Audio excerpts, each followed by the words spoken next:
మీరు లేదా మీరు ఇష్టపడే ఎవరైనా దీర్ఘకాలిక లేదా నయం చేయలేని అనారోగ్యంతో పోరాడుతున్నారా? వైద్యం కేవలం ఆసుపత్రులు మరియు ప్రిస్క్రిప్షన్ల నుండి మాత్రమే కాదు, వేలాది సంవత్సరాలుగా ఉన్న పురాతన దైవిక శక్తుల ఆశీర్వాదాల నుండి కూడా వస్తుందని నేను మీకు చెబితే. నేటి పవిత్ర ప్రయాణానికి స్వాగతం. ఇక్కడ మేము ప్రసిద్ధ వైతీశ్వరన్ కోయిల్ కంటే పురాతనమైన 5 రహస్య దేవాలయాలను వెలికితీస్తాము. ఇవి శక్తివంతమైన మార్మిక నివారణ శక్తులను కలిగి ఉన్నాయని చెబుతారు. ఇవి పంచ వైద్యనాథ దేవాలయాలు, విశ్వవైద్యుడు అయిన శివుని 5 స్వస్థత క్షేత్రాలు. చివరి వరకు వేచి ఉండండి, ఎందుకంటే వ్యక్తిగత వైద్యం యాత్రను ప్లాన్ చేయడానికి మీరు ఉపయోగించగల ఉచిత ఇంటరాక్టివ్ గూగుల్ మ్యాప్ను కూడా నేను పంచుకుంటాను. దివ్య వైద్యుడు, వైద్యనాథుడు హిందూ మతంలో శివుడు విశ్వాన్ని వినాశకుడు మరియు రూపాంతరకర్త మాత్రమే కాదు, అతను వైద్యుడు కూడా. వైద్యనాథుడు లేదా వైతీశ్వరంగా ఆయనను దివ్య వైద్యుడిగా పూజిస్తారు. వైతీశ్వరన్ అనే పేరు వైద్యుని నుండి వచ్చింది, అంటే వైద్యుడు, మరియు ఈశ్వరుడు అంటే ప్రభువు.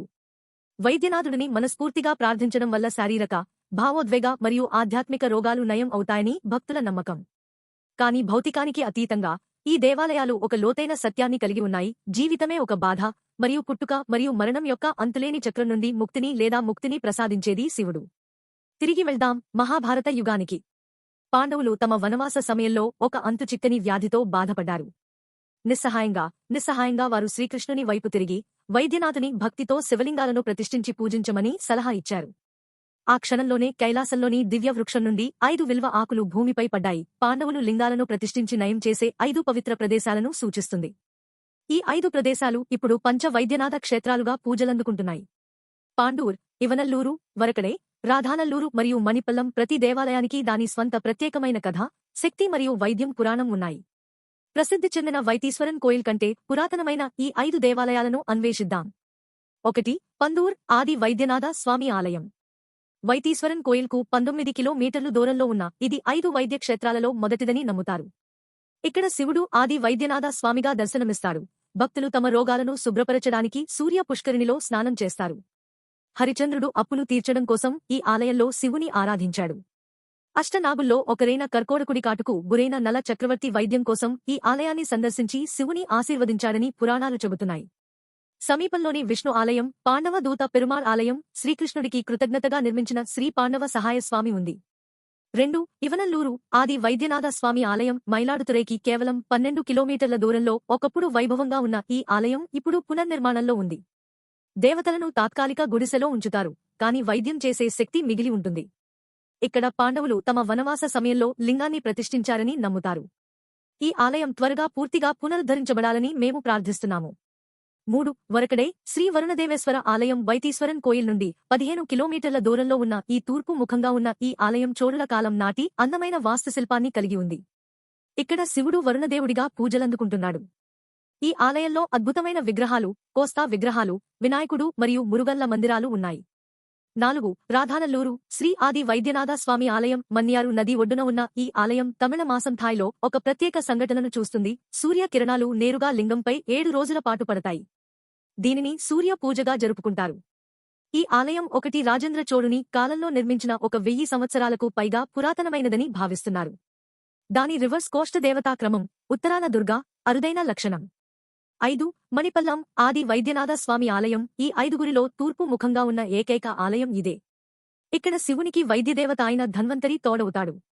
పురాణాల ప్రకారం ధన్వంతరిగా విశ్వసించబడే ఒక ఋషి ఒక రాజుకు చికిత్స చేయడానికి ఈ ఆలయాన్ని విడిచిపెట్టడానికి నిరాకరించాడు. బదులుగా అతను రాజును ఇక్కడకు వచ్చి స్నానం చేసి శివుడిని ఆరాధించమని బలవంతం చేశాడు. సైనికులు అతడిని సజీవ దహనం చేయడానికి ప్రయత్నించగా అతను మంటల నుండి బయటకు వచ్చాడు. ఈ ఆలయంలో 5 పవిత్ర చెరువులు ఉన్నాయి. వీటిలో ఒకటి కంచి మహాపెరియవ తన సందర్శన సమయంలో ఉపయోగించారు. యాత్ర పూర్తి చేయండి. వైతీశ్వరన్ కోయిల్. మైలాదుతురైకి 15 కిలోమీటర్ల దూరంలో ఉన్న వైతీశ్వరన్ కోయిల్ను సందర్శించకుండా మీ వైద్యం పూర్తి కాదు. దీని అసలు పేరు పులిరుక్కువెల్లూరు. పుల్ అంటే పక్షి. ఇక్కడ డేగరాజు జటాయు రామాయణంలో శ్రీరాముని సేవలో ఉదాత్తమైన పాత్ర. ఋగ్వేదంలో ఇరుక్కు, వేల్, మురుగన్ మరియు ఊర్. ఈ ప్రదేశానికి పుల్ ఇరుక్కు వేల్ ఊర్ పులిరుక్కువేలూర్ అనే పేరు వచ్చింది. ఈ ఆలయం ఒక తేవరం పాదాల పెట్రా స్థలం. ఇక్కడ అప్పర్, జ్ఞాన సంబంధర్, అరుణగిరినాథర్, కుమార గురుపరార్, చిదంబరం మునివర్, రామలింగ అడిగల్, పడిక్కాసు తమ్మిరాన్, కలమేఘ పులవర్, ధర్మపుర అధీనంకు చెందిన వడుగనాథ దేశికర్ అనే సాధువులు శివుని స్తుతిస్తూ పాడారు. ఇక్కడ శివుడు కుష్ఠువ్యాధి యొక్క అంగరకన్, కుజుడు ను నయం చేశాడు, మరియు ఆలయ ట్యాంక్ సిద్ధామృత తీర్థం అన్ని వ్యాధులను నయం చేస్తుందని నమ్ముతారు. రాజు వీరసేనన్ కుమారుడు క్షయవ్యాధితో బాధపడుతూ తీర్థంలో స్నానం చేసి నివేదన సేవించి పూర్తిగా నయమయ్యాడు. కుష్ఠువ్యాధిని నయం చేయడానికి అంగరకన్కు వైద్యనాథ స్వామి ఇచ్చిన పవిత్రమైన తిరుచందు ఉరుండై, మూలిక ఔషధ గుళిక మరియు వైద్యం కోసం విభూతి ప్రసాదం కూడా మీరు అందుకుంటారు. భార్య తయాల్ నాయకి, ముత్తుకుమారస్వామి, మురుగన్ కూడా పూర్తి దైవ రక్షణ కోసం ఇక్కడ పూజలందుకుంటున్నారు. మీ యాత్రను ప్లాన్ చేయండి. గూగుల్ మ్యాప్ యాక్సెస్ వైతీశ్వరన్ కోయిల్తో పాటు మొత్తం 5 పంచ వైద్యనాథ ఆలయాలతో కూడిన ఉచిత ఇంటరాక్టివ్ గూగుల్ మ్యాప్ను రూపొందించాం. మీ ప్రయాణాన్ని సులభతరం చేయడానికి మీరు దిశలు, సమీప స్టేషన్లు, పరిచయాలు మరియు చిట్కాలను కనుగొంటారు. డిస్క్రిప్షన్ బాక్స్లోని లింక్ చెక్ చేయండి. ప్రియమైన మిత్రులారా, ఈ పురాతన దేవాలయాలు కేవలం ప్రార్థనా స్థలాలు మాత్రమే కాదు, అవి ఆధ్యాత్మిక ఔషధ కేంద్రాలు, దైవత్వంతో ఆశీర్వదించబడ్డాయి మరియు వైద్యం ప్రకంపనలతో ప్రతిధ్వనిస్తాయి. మీరు శారీరక రుగ్మతలను ఎదుర్కొంటున్నా లేదా మనశ్శాంతి మరియు ఆత్మశాంతిని కోరుకున్నా, ఈ దేవాలయాలు మీకు ఆశ, వైద్యం మరియు పరివర్తనను అందిస్తాయి. మీ ఆలోచనలు లేదా అనుభవాలను క్రింది వ్యాఖ్యలలో పంచుకోండి. మీరు ఈ ఆలయాల్లో దేనినైనా సందర్శించారా? మీరు అనుకుంటున్నారా? మరిన్ని పవిత్ర ప్రయాణాల కోసం లైక్ చేయడం, పంచుకోవడం మరియు సబ్స్క్రైబ్ చేయడం మర్చిపోవద్దు. వైద్యనాథ స్వామి మీకు మరియు మీ ప్రియమైన వారికి బలం, స్వస్థత మరియు ప్రశాంతతను ప్రసాదించాలని కోరుకుంటున్నాను.